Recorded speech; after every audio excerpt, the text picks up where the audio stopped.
People always said that having a journal or a diary for a man is weird.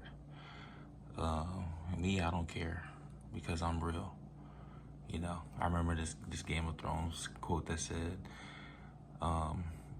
"Wear your identity as armor. That way, no one can ever hurt you." Something similar to that. So, this is me, man. This is my journal. This is what I think. This is what I do. I'm gonna put it in a community post, but this is half of it. I think I'm gonna write in it for about 15 more minutes, filling it up, what I think and what I do. But, this is me, and this is me trying to get better. This is me doing better.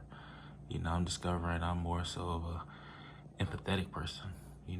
Earlier today I was talking to this woman who, it's funny. I was talking to her and, I kind of liked her because that never really has happened for me in a long time. Like, I'm attracted to women just to date them, but for her, like, there's something that just propelled me to her. And she had, what's it called? She kept playing games. She said, "Oh, we can't do numbers over the over the counter because they have audio." So I'm waiting like 2 weeks because, hey, I can't really come in every day. And then she's like, "No," and that really just pissed me off. I think I screamed when I was like far away. I screamed. I was like, these fucking bitches. And then I calmed down because wasn't a woman hater. But then, earlier today, like a few hours ago, I was like, "Hey, what's up?" Because at this point, I was avoiding her. I was embarrassed. I did not want to communicate with this woman at all, if I'm being honest. But, I was talking to her. We were chatting up. I saw this guy, 2 days ago. I thought that was her boyfriend. I'm already embarrassed, so I'm just keeping the short talk. I'm getting out of her way and stuff like that. I'm moving around. I'm like, goodness gracious, I'm out. And she's twirling her hair around me. She's spinning her body and stuff like a little princess. And yeah, I had what's it called? I had saw her. She's a white lady, which is funny. But yeah, I saw her, and I was like, we were just talking about stuff and like that. And I was like, "Is that your boyfriend?" That's how I let her. I said, "That dude on the motorcycle." He said, "Is that your boyfriend?" She was like, "Hell no. That's just a guy, what's it called, that keeps like trying to talk to me and stuff." Because he was walking outside with her and everything. So I said, "Hey, why did you deny me?" And she was like, "Well, you're a nice guy. You're a kind guy. You're a handsome guy." And I know that sounds like some blue pill beta buck shit, but hear me out. So she's like, "Well, you're these things," but she didn't want to say it. She didn't want to tell me the real reason. So I kind of pieced it together. I said, because I was like, she was telling me before, she was like, "I want a serious relationship or something." She doesn't want to just have sex willy-nilly. And I think I pieced it together. I think it was more so along the lines, because she said she's quote unquote dating somebody and stuff like that. But I think the issue is she sees I was hollering at her. She probably thought he just wants to fuck or do this and that and the third. And yeah, I don't mind. I definitely do that. But I think with me, she saw me as a boyfriend. And she really wanted a boyfriend and not some guy that was just gonna pipe her out. Now, she could be having sex with dudes and just lying to me, but I don't know. The way she engages is different because I've engaged with different women, but this is food for thought. But either which way, man, she had, we were talking, she had, I had bought because this is how I can confirm it, right? So we're talking, I'm trying to buy 3 drinks with my mom's card and it's not working. So I'm drinking a drink while we're just talking and laughing and stuff. And it finally works. So I said, "Take the other drinks off." So she did. And I was like, "Do I put them back?" And she was like, "No, don't just take the free drinks." She was like, "Take the free Powerades and stuff like that." So, we're doing that, talking. She was like, had to smoke. She's like, "Would you like to come outside with me and talk while we're smoking?"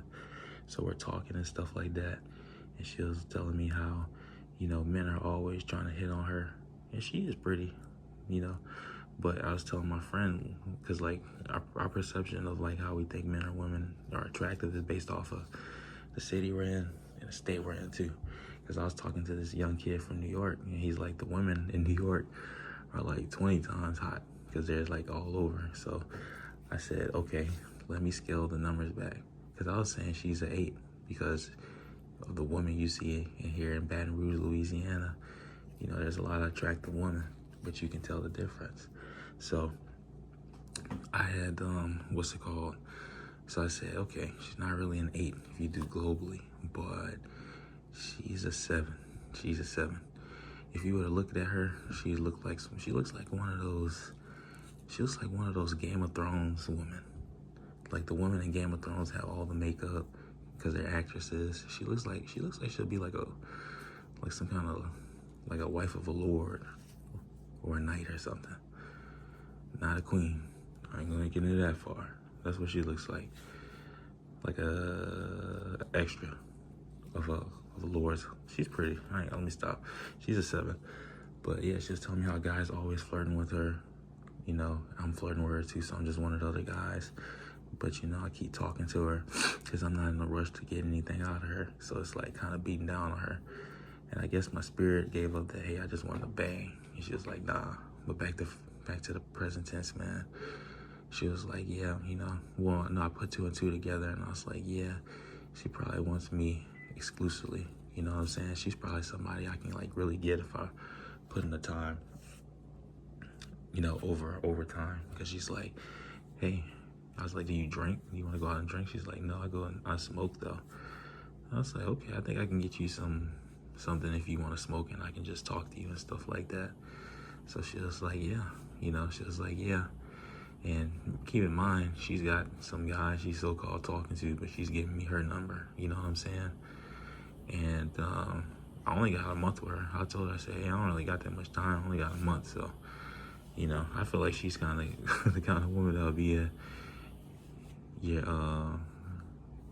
girlfriend or whatever, holding it down. Now, she may cheat or whatever, but like a man like me, I'm like, I already know how it goes in the military, man.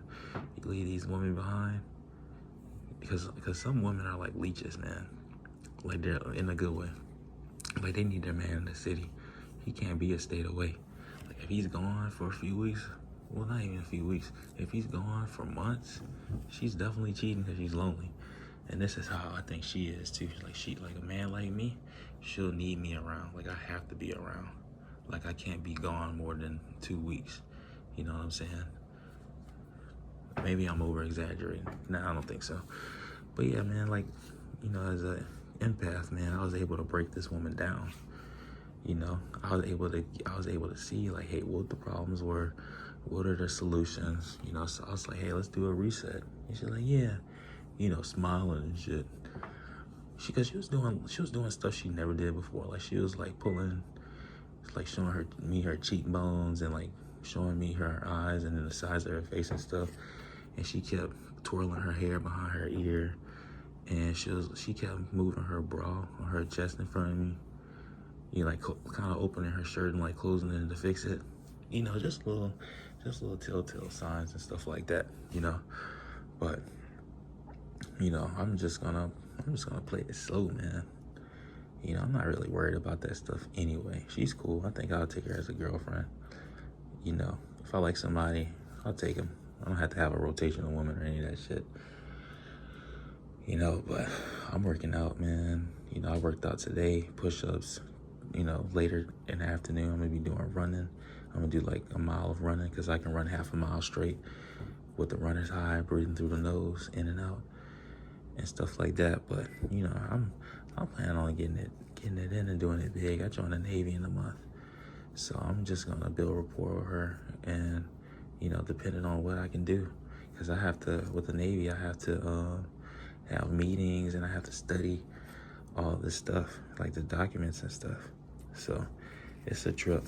It's a big trip, man. But I'm ready for it, bro. But this is what I'm saying, man. I'm like, okay, let me read it for you. One thing I learned of myself is that I'm an empath. A man in Sioux Falls says my aura is white with an ethereal, meaning either blocked or interpreting my color or interrupting my color. White means vibrant, of energy and kind, exploding confidence. My response is the weed, because I was high at that time. And he said, no, because weed exposes who you truly are. And I was like, interesting and scary. Because I'm like, my world, before I discovered myself, before I had left Louisiana, it was shades of gray. I know everybody's not black and white, but, mine is like light gray versus dark gray. You know how they have 50 shades of gray? Well, it can get complicated, but my complications in my mind is that, yeah, I know people aren't yes or no. They're maybe, but the maybe is just it's too wild, it's too strong. And that's how I was feeling dealing with people, cause I'm not trying to brag, but I can get a good read of a person. I look at them, I look how they dress, and how a person dressed doesn't really matter. It can tell you like a little bit of the book, but I just look how their face is. I look at their face and I see how they move their face. I see how they twirl their lips, they bite their teeth, they clench their jaw, they blink their eyes, man. I ain't trying to brag, but I got a skill for it. I see when somebody wants to say something important. I see when somebody is holding back. I see when people are doing certain things. I just see it. I have the skill for it. And, with this girl, man, she was doing all the telltale signs of, hey, I want him, but I'm so unsure because I'm confident of myself, and back to this thing, like the light gray versus the dark gray is just morality of people. Like, I'm trying not to judge anybody, but I hate where I'm at, and others hate it too. But like, I can't describe, but that was the attitude on me before the thought to up and leave was serious. Because a lot of people don't know this, but man, if I didn't have my friend in South Dakota to give me, a ride, no, not a ride, like an apartment, I was gonna save up a few hundred or 1,000 and go to Georgia and just live out there homeless and make a way and live in death's door where I'm like, my back is against the wall. Either we get better or we perish.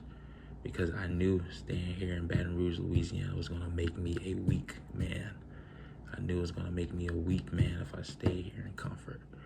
Because what happens is, when I'm doing good on my own, my mom needs me. She's leeching off of me. And when my mom's doing good and I'm jacked up, I run to her and I leech on her and I become the loser. So that's why it's like, I gotta go. Because if I go, my mom gets stronger, I get stronger. You know what I'm saying? That's why this month, if I had to stay here this month, it's nothing, because I have something higher than myself calling me, to get better and to act on things. So that's what I'm doing. I'm acting on it by joining the U.S. Navy. I did a solemn swear and everything, and here I am. So, I got more of the journal to cover. Granny, Miss G, tell me what you think. I really think about you a lot. So, G, just tell me what's on your mind about what I said and what you think.